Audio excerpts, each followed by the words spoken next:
Hi, it's me again with Corel Draw Tips and Tricks, and I just made a video on print merge, and I failed to mention, once you have your print merge done, you can still edit it.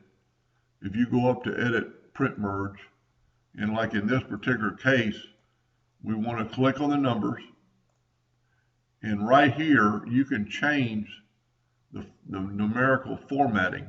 So right now we've got 50, which was the X. We could have 2 zeros before the 50. I don't really know why you would want that, but let's try that.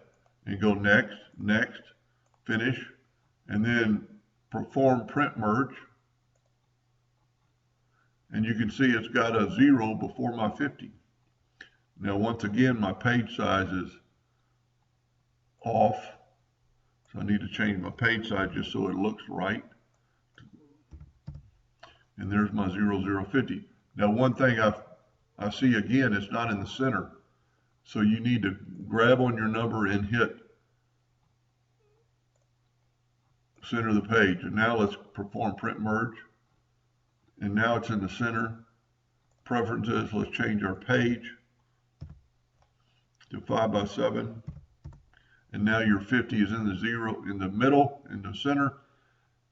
And you have a 0 before it. I don't know why you would want that, but it's an option. Anyway, hope that helped a little bit, and thank you for watching.